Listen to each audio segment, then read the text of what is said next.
জলদস্যুদের থেকে মুক্ত হওয়া জাহাজ এমভি আবদুল্লাহর ২১ নাবিক ওই জাহাজে করেই দেশে ফিরবেন। এছাড়া ২ নাবিক সংযুক্ত আরব আমিরাতে আল হারমিয়া বন্দরে পৌঁছে বিমানযোগে দেশে ফিরবেন। নাবিকদের নিজ নিজ ইচ্ছায় এমন সিদ্ধান্ত হয়েছে বলে জানিয়েছে জাহাজের মালিক পক্ষ।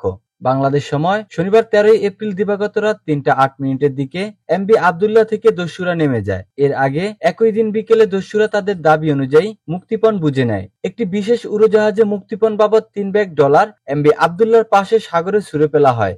স্পিডবোট দিয়ে দস্যুরা ব্যাগ ৩টি কুড়িয়ে নেন। দস্যুমুক্ত হয়ে শনিবার রাতে সোমালিয়ার উপকূল থেকে আরব আমিরাতের পথে রওনা দেয় এমভি আবদুল্লাহ। এরপর নিরাপদ জলসীমায় আনা পর্যন্ত এমভি আবদুল্লাহকে নিরাপত্তা দেয় ইউরোপীয় ইউনিয়নের নৌবাহিনীর ২টি যুদ্ধজাহাজ। একই সঙ্গে এমভি আবদুল্লাহর চারদিকে কাঁটাতারের নিরাপত্তা বেষ্টনী লাগানো হয়। প্রস্তুত করে রাখা হয় জাহাজের নিরাপত্তার জন্য সংরক্ষিত এলাকা, সিটাডেল, ইমার্জেন্সি ফায়ার পাম্প এবং সাউন্ড সিগন্যাল। গত ১২ মার্চ দুপুরে এসআর শিপিং এর জাহাজটি জিম্মি করে সোমালিয়ান দস্যুরা। সেখানে থাকা ২৩ নাবিককে একটি কেবিনে আটকে রাখা হয়। আটকের পর জাহাজটিকে সোমালিয়ার উপকূলে নিয়ে যাওয়া হয়। ৫৮,০০০ মেট্রিক টন কয়লা নিয়ে ৪ মার্চ আফ্রিকার মোজাম্বিক মাপুতো বন্দর থেকে যাত্রা শুরু করে এমভি আবদুল্লাহ। ১৯ মার্চ সেটি সংযুক্ত আরব আমিরাতের হামরিয়া বন্দরে পৌঁছানোর কথা ছিল। কবির গ্রুপের অঙ্গ প্রতিষ্ঠান এসআর শিপিং এর মালিকানাধীন এমভি আবদুল্লাহ আগে গোল্ডেন হক নামে পরিচিত ছিল। ২০১৬ সালে তৈরি বাল্ক ক্যারিয়ারটির দৈর্ঘ্য ১৮৯.৯৩ মিটার এবং প্রস্থ ৩২.২৬ মিটার।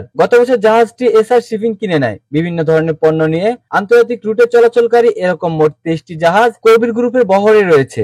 ২০১০ সালের ডিসেম্বরে আরব সাগরে সোমালি জলদস্যুদের কবলে পড়েছিল বাংলাদেশি জাহাজ জাহানমণি। ওই সময় জাহাজের ২৫ নাবিক এবং প্রধান প্রকৌশলীর স্ত্রীকে জিম্মি করা হয়। নানাভাবে চেষ্টার পর ১০০ দিনের চেষ্টায় জলদস্যুদের কবল থেকে মুক্তি পান তারা।